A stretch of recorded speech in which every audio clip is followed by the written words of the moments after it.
Olá pessoal, eu me chamo Renato Crovella e você está no episódio piloto do meu podcast Por Aí Vai. Antes de começar, eu vou me apresentar para vocês. Eu tenho 31 anos, moro em São Paulo, por enquanto, sou capricorniano, publicitário, formado pelas faculdades Oswaldo Cruz e estudante de MBA em Engenharia de Software pela USP. Também sou criador de conteúdo há mais de 10 anos e eu sei que agora você deve estar se perguntando: como assim você está há tanto tempo criando conteúdo e ninguém te conhece? Flopou? Bom, boa parte da minha trajetória como criador de conteúdo foi de forma informal, com blogs, Tumblr, redes sociais fechadas, e o que não foi dessa forma foi para alguma marca ou profissional atuando com o que a gente chama de ghostwriter, alguém que cria conteúdos para uma outra pessoa ou marca, sem levar os créditos por isso. E tá tudo bem. Inclusive eu já morei em 4 países diferentes, sendo o Brasil, a Irlanda, a Holanda e a Itália. Ah, e eu já esqueci de um detalhe importantíssimo. Eu também sou escritor. Eu tenho 3 livros publicados na loja Kindle, da Amazon, e eu tô trabalhando no número 4, que tá um sabor. Eu já falei bastante de mim, mas se ainda assim você quiser saber mais sobre mim, sobre o que eu fiz, ou sobre a minha marca de livros, que é a Leivarte, é só acessar o meu site, www.renatocrovella.com.br. É chique, né? Mas enfim, chega de falar de mim, vamos falar do projeto em si? Eu não preciso ter poderes psíquicos para adivinhar que você está se perguntando agora, nesse exato momento. Por que alguém se dá o trabalho de lançar mais um podcast? Esse mercado já não está saturado, não? E bom, eu concordo que todo dia surge um podcast novo, sem muito conteúdo de fato novo, mas, para ser assim, bem sincero, eu quis fazer porque eu senti a necessidade de falar, na verdade. Não tem muito segredo em relação a isso. Eu amo criar conteúdo, né? Então, assim, vamos combinar que ninguém mais quer ler, né? Ainda mais com a IA, acho que a galera saturou um pouco de artigos, de posts longos sobre certos assuntos que muitas vezes nem são feitos por humanos de fato. Daí, ao invés de ficar lutando contra a maré e criando textos e blogs e, né, artigos e tal, eu decidi me adaptar a um novo formato. E, sinceramente, tem muita coisa que precisa ser dita, repetida, reforçada, independente de quantas pessoas já estão falando sobre isso, tá? Eu vejo que nos últimos anos, muitos direitos que foram conquistados, dados como garantido, a gente vê um retrocesso em relação a eles. Como, por exemplo, questões sociais, especialmente LGBTQIAPN+, trabalho remoto, questões de saúde, de informação, né, em si. Então, assim, tem muita coisa que precisa ser ainda reforçada e dita para que a gente não dê mais passos de retrocesso, tá? A ideia, então, é trazer estes temas para cá, para a gente debater de forma saudável nos comentários, compartilhar pontos de vista diferentes, trocar histórias, enfim, sempre com muito respeito, né, por favor. Eu também quero trazer, no final de cada episódio, uma indicação de algo bacana, seja um livro, uma série, um filme, uma exposição, uma viagem, enfim. O que tiver de legal aí para indicar para vocês, eu vou trazer aqui também. Combinado? Mais um recado. Eu tenho alguns quadros na cabeça que eu acho que podem ser legais. Mas aí eu vou amadurecer melhor essas ideias e propor aqui nos próximos episódios, tá bom? Aí vocês me dizem o que vocês acham. Agora, a primeira pauta oficial que eu separei para o episódio de hoje é a parada LGBTQIAPN+, que rolou nesse domingo aqui em São Paulo. Eu confesso que eu não consegui estar lá, né, presencialmente, mas eu acompanhei tudo pela transmissão da Dia TV, que foi, assim, maravilhosa. Inclusive, vocês conseguiram ir pra parada? Ou também assistiram no conforto da casa de vocês? Me contem nos comentários que eu quero saber, tá? Eu, como eu falei, né, assisti pela Dia TV mesmo, mas eu fiquei com muita vontade de ir. Não tanto quanto no ano passado, nossa, eu me doei muito, assim, por não ter ido no ano passado, mas esse ano eu não senti tão forte assim. Acho que por conta de umas questões aí que eu tô passando, que não tem nada a ver com o assunto. O tema desse ano, pra quem não sabe, foi sobre envelhecer LGBT+. E eu amei, sério, que tema necessário, icônico, forte. Eu tô com 31 anos, né? E dizem que a estimativa de vida de uma pessoa trans, por exemplo, é de 35 anos só. Eu fico pensando o quanto isso é alarmante, o quanto a gente precisa sim se dedicar mais à proteção das pessoas trans. Aliás, eu pesquisei aqui, e segundo dados da Sinergia Consultoria Socioambiental, nós temos cerca de 3 milhões de pessoas trans aqui no Brasil, e não binárias também. Fora outros recortes aí, né, em questão dessa estimativa de vida que também preocupam bastante. Olhando para esses números, não tem como não pensar que envelhecer é sim um privilégio, por mais que a gente tente a todo custo esconder nossos traços de velhice. Eu poderia traçar tantos paralelos sobre isso, mas esse episódio iria ter umas 4 horas de duração, e vamos combinar que não é meu intuito, né? Enfim, se você não assistiu a transmissão da Dia, com vários assuntos, várias conversas super importantes, eu super recomendo, tá? Tá lá no canal da Dia TV no YouTube, e as conversas que rolaram foram, assim, enriquecedoras, sensíveis, algumas divertidas também, necessárias, e me abriram a mente para tanta, mas assim, tanta coisa. Olha, obrigado aí pessoal da Dia por trazer pautas assim tão importantes e relevantes. E por reforçar, né, o quanto é importante pra gente olhar pra parada com mais respeito, sabe? Muita gente ainda acha que a parada é só um carnaval fora de época, quando na verdade é um evento muito maior e mais importante do que isso. É um símbolo aí pra nossa luta sobre direitos, é um símbolo da nossa manifestação enquanto comunidade. E sim, a festa também é resistir, né? Isso foi muito falado lá na live da Dia. Mas não é só a festa, né? A festa é só um braço aí dessa resistência que a gente mantém até os dias de hoje. E agora, né, já que eu tô falando bastante de mim nesse episódio, eu vou comentar sobre a minha experiência com a parada LGBT+. Eu fui pela primeira vez em 2017, se eu não me engano, e eu nunca vou esquecer o quanto isso me tocou e me ajudou a aceitar quem eu sou. Eu tinha acabado de sair do armário pra minha família, foi um período, assim, bem difícil, um processo bem doloroso, e eu tava me questionando tanta coisa, sabe? Daí eu fui pra parada e tive a tão comentada a sensação de que você não tá mais sozinho, de que você pertence sim a uma comunidade, a um grupo, a um movimento. Nossa, eu me emocionei horrores, assim, pra ser bem sincero. E depois dessa daí, eu fui só numa parada de novo em 2023, com duas amigonas minhas, inclusive um beijo, Jess e Fabi, amo vocês, tô com saudades. Essa parada foi em Galway, na Irlanda, e nossa, a vibe foi muito diferente. Assim, não desmerecendo a parada de lá, né, óbvio, mas é que a parada de São Paulo colocou o patamar muito lá em cima, né. A gente tá falando aí de uma das maiores, se não a maior parada LGBT+, do mundo, e a de Galway, putz, acho que tinha o quê, umas 200, 500, 600 pessoas, quase não tinha estrutura nenhuma, enfim, juro, muito fraca. E é bizarro, porque a gente tá falando de um país onde o casamento homoafetivo foi aprovado por voto popular. Então, assim, eu tava esperando algo muito mais bem organizado, com mais gente participando. Até mesmo quem não é LGBT, né, como era o caso das minhas amigas que estavam lá comigo. Mas, enfim, agora que eu tô falando sobre isso, eu tô entendendo um pouco melhor algumas coisas que eu sentia quando eu morava lá. Eu sempre achei que, apesar de parecer que na Irlanda o povo tem a mente mais aberta, ao mesmo tempo eles ainda têm muita vergonha de ser LGBT+. Essa é a minha impressão, tá, gente? Ainda rola meio que uma culpa cristã em relação a isso, eu acredito, pela minha vivência de lá, né?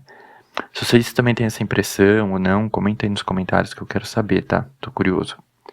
Mas enfim, isso daí é tema para um outro podcast também que a gente pode talvez abordar com mais profundidade. O próximo assunto que eu queria trazer aqui é sobre agentes de inteligência artificial.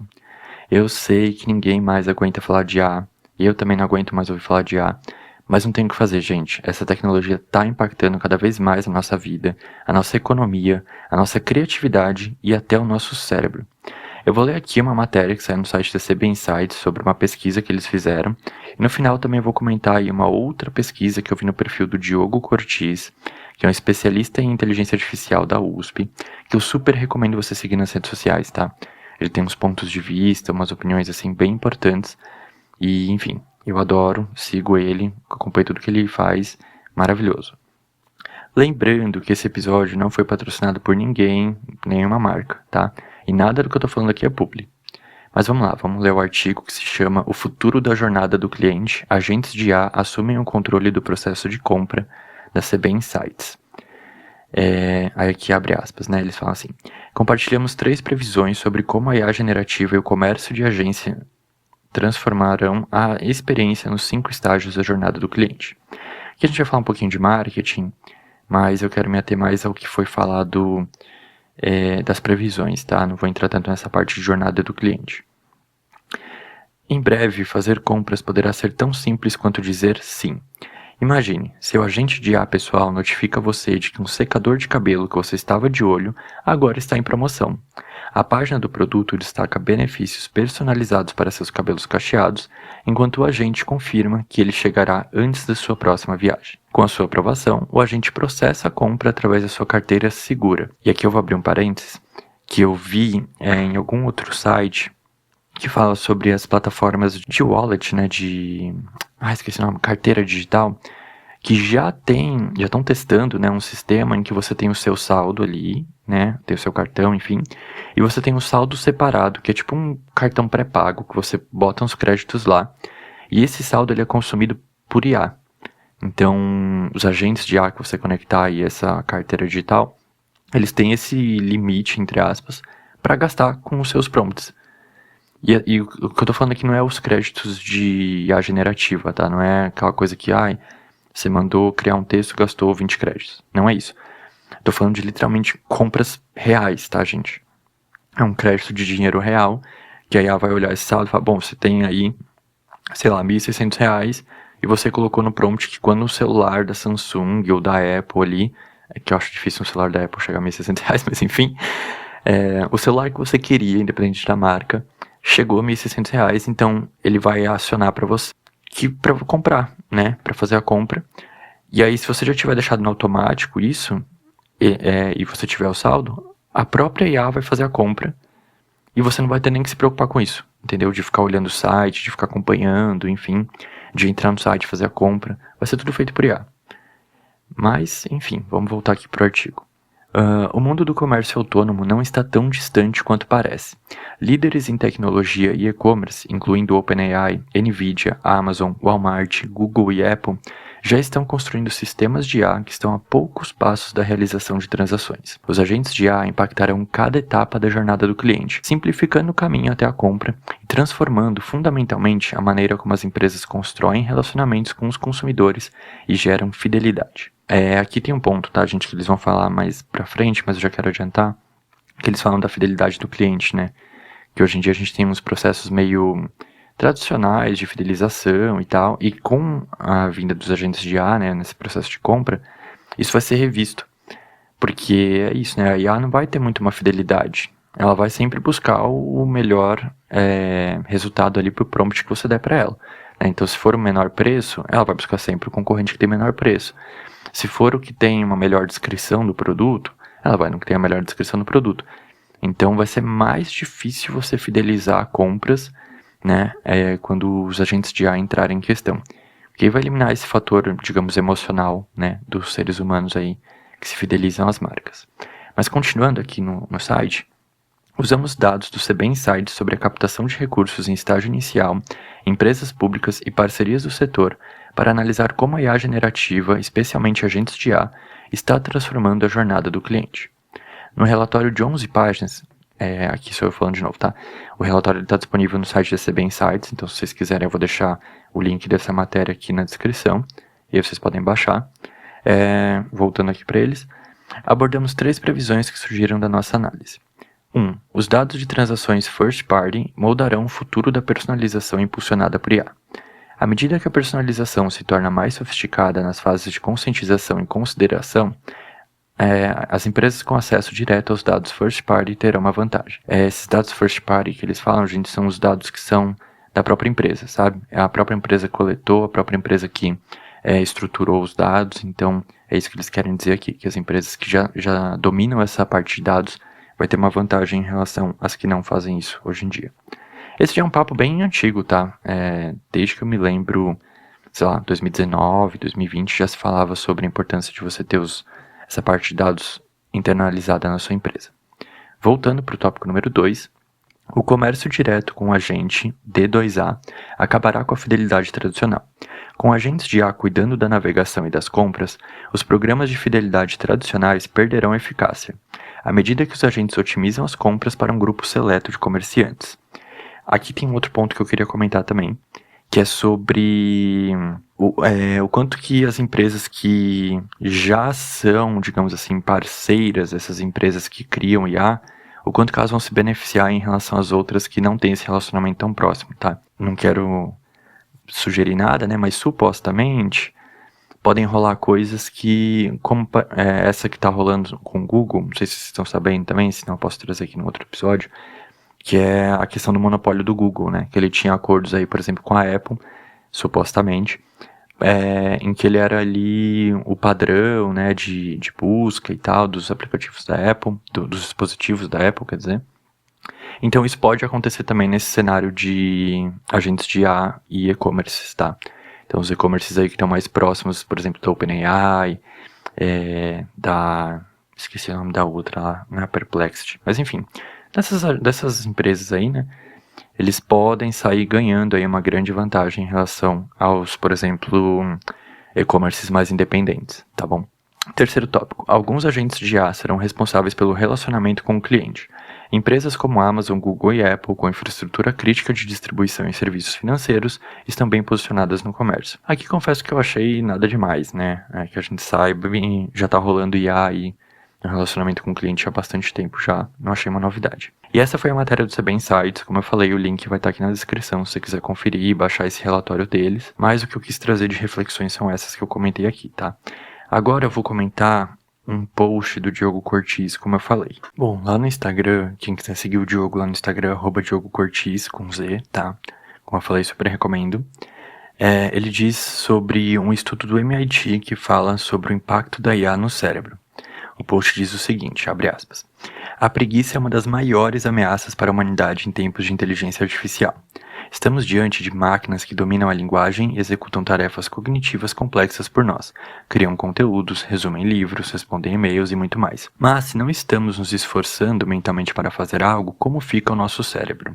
Boa pergunta, Diogão. Vamos ver aqui o que diz a segunda página do post.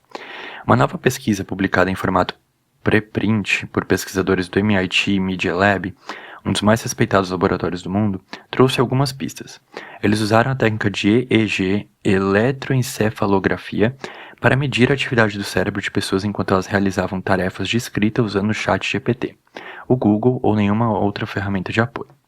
Os resultados revelam evidências de que a conectividade neural tem padrões diferentes de acordo com as tecnologias usadas na escrita de um ensaio.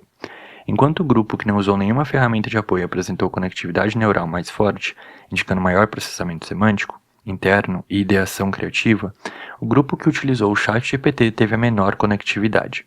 Já quem usou o Google, por sua vez, ficou no meio termo. De acordo com os autores, os dados sugerem que uma conectividade mais robusta dá suporte para a consolidação da memória episódica e a codificação semântica profunda, processos importantes que ocorrem quando os indivíduos geram e estruturam o conteúdo internamente. O estudo também mostrou outras consequências para além dos dados sobre atividades neurais. As pessoas que usaram o ChatGPT tiveram dificuldade para lembrar ou citar trechos do que haviam escrito minutos antes, que o mesmo grupo relatou uma redução no senso de propriedade sobre o conteúdo, como se sentisse menos autor do texto produzido. E aqui eu vou abrir um parênteses, gente, porque eu era ator, né? Eu sou formado como ator e tal, mas assim, hoje eu não me vejo capaz de trabalhar no teatro ou na TV, enfim, porque a minha capacidade de memória tá zero. Isso começou, acho que desde que eu comecei a usar o Trello, tá? Não tem nada a ver com o ChatGPT. O Trello é um aplicativo, pra quem não sabe, que ele serve pra muitas coisas, tecnicamente é pra gerenciamento de projetos, mas eu uso pra tudo. E, enfim, eu não lembro mais as coisas. Tudo que eu preciso lembrar, eu anoto, e depois eu vou lá e consulto essa informação, né? E aí é curioso, né? Porque agora que as pessoas estão usando o ChatGPT pra literalmente tudo, às vezes até nem pra pensar, é muito louco, mas enfim, vamos voltar aqui para o texto. A criatividade foi outra característica impactada. Os textos criados por quem usou o ChatGPT eram mais uniformes, com frases repetidas e poucas variações linguísticas. Já o grupo que não usou nenhuma ferramenta produziu as respostas mais variadas e originais, até porque cada um dependeu exclusivamente do seu próprio repertório. E aqui eu vou abrir outro parênteses, porque me irrita essas empresas que estão conhecendo o ChatGPT agora, e tudo tem que ser ChatGPT, e tudo que o ChatGPT cria é lindo, e é óbvio que é lindo, gente, eles são repetitivos, e enfim, me irrita, sabe? As pessoas parece que estão numa briga contra a originalidade. Eu sempre lembro que o ChatGPT não cria nada novo, então assim, uma empresa que busca inovação, fazer tudo com base na IA generativa, é um negócio assim que não casa muito, né? Vamos combinar? Porque inovação é justamente você fugir do padrão, é você pensar fora da curva e tal. E não é exatamente isso que uma IA faz. A IA trabalha com probabilidade, né? Com a questão de repetição.